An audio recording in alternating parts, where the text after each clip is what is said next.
اج دا عنوان ہے مصیبت پر صبر کرنا اور مصیبت کے وقت اللہ تعالی سے مدد مانگنا۔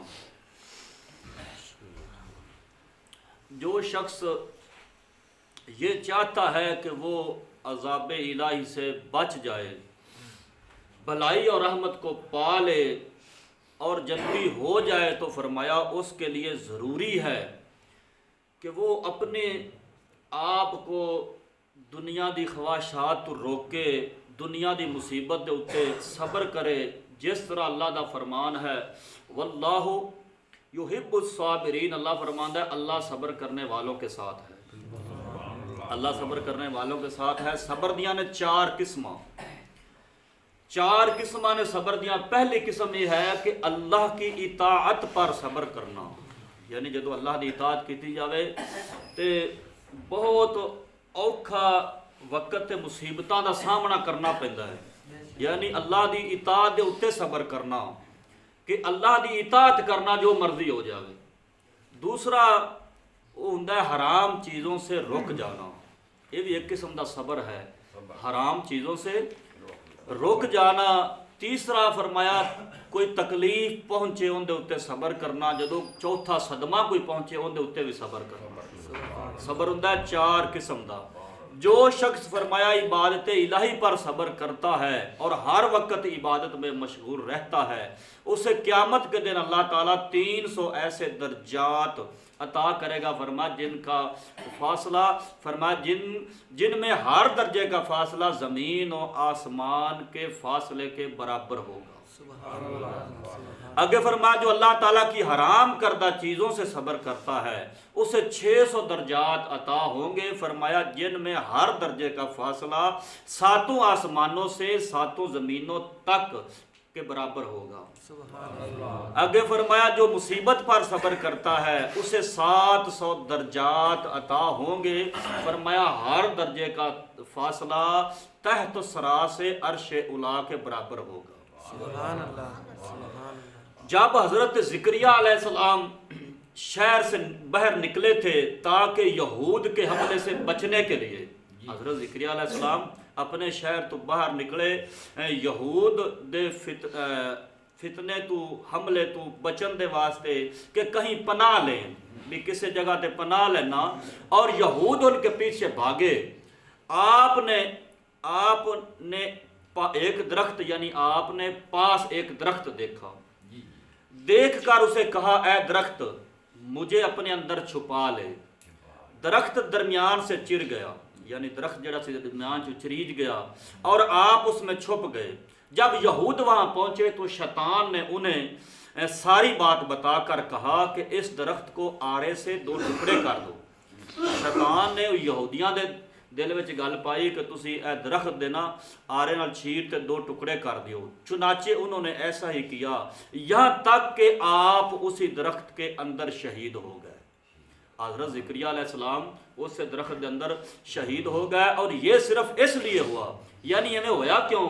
فرماتے ہیں، فرمایا کہ یہ صرف اس لیے ہوا کہ حضرت زکریا علیہ السلام نے اللہ تعالیٰ کی بجائے مظاہر اللہ تعالیٰ سے پناہ طلب کی تھی، یعنی بجائے اللہ تعالیٰ تو پناہ طلب کر دے انہوں نے درخت کو پناہ لئی، درخت کو پناہ لئی، تو اس واسطے یعنی آپ نے اپنے وجود کو مصیبت میں ڈالا اور آپ کو 2 ٹکڑے کر دیا گیا۔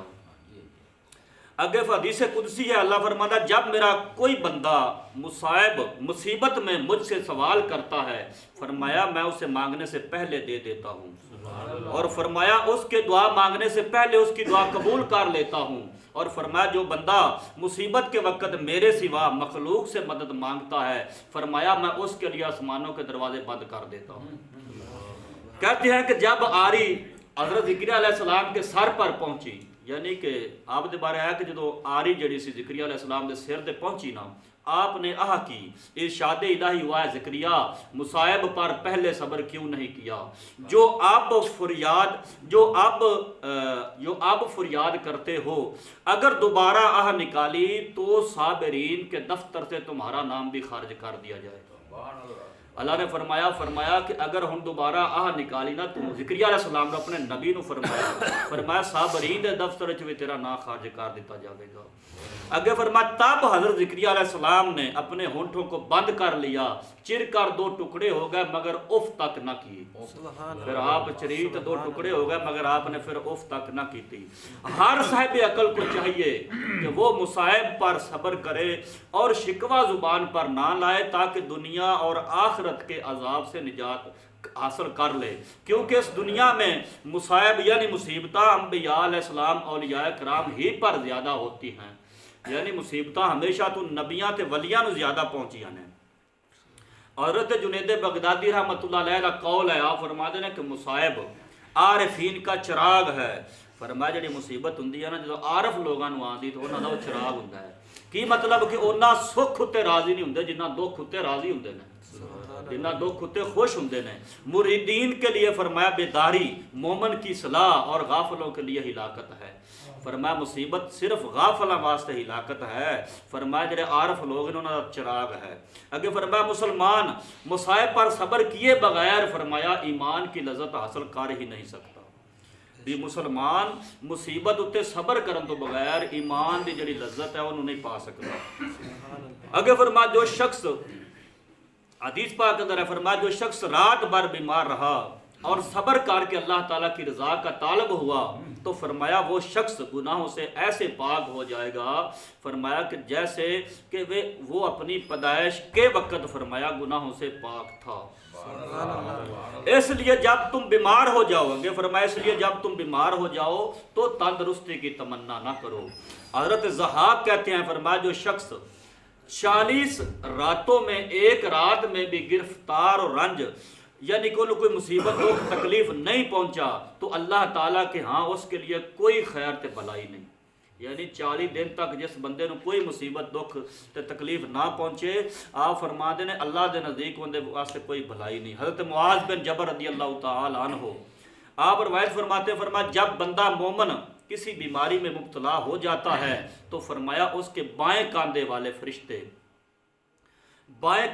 فرشتے سے کہا جاتا ہے کہ اس کے گناہوں کو لکھنا بند کر دو, اس کے گناہوں کو لکھنا بند کر دو. اور دائیں شانے والے یعنی دائیں کندھے والے فرشتے سے کہا جاتا ہے کہ اس کے نامہ اعمال میں وہ بہترین نیکیاں لکھو جو اس نے کی نہیں. یعنی جڑیاں نے نہیں بھی نیکیاں کیتیاں ان دے نامہ اعمال وچ وہ بہترین نیکیاں لکھو. حدیث شریف میں ہے فرمایا جب کوئی بندہ بیمار ہو جاتا ہے تو اللہ تعالیٰ اس کے پاس 2 فرشتے بھیجتا ہے کہ جا کر دیکھو میرا بندہ کیا کہتا ہے. اگر بیمار الحمدللہ کہے تو فرشتے اللہ کی بارگاہ میں جا کر عرض کرتے ہیں کہ یا اللہ کہ اس نے الحمدللہ کہا ہے, بیماری پر بھی الحمدللہ کہا ہے. اللہ تعالیٰ فرماتا ہے ارشاد ہوتا ہے اگر میں نے اس بندے کو اس بیماری میں موت دے دی تو فرمایا جنت میں داخل کروں گا, اور اگر اس کو صحت دے دی تو فرمایا پہلے سے بہترین صحت دوں گا اور پرورش کرنے والا جسم دوں گا اور اس کے تمام گناہوں کو معاف کر دوں گا. اللہ تعالیٰ عمل کی توفیق عطا فرماوے. آمین. وآخر دعوانا ان الحمدللہ.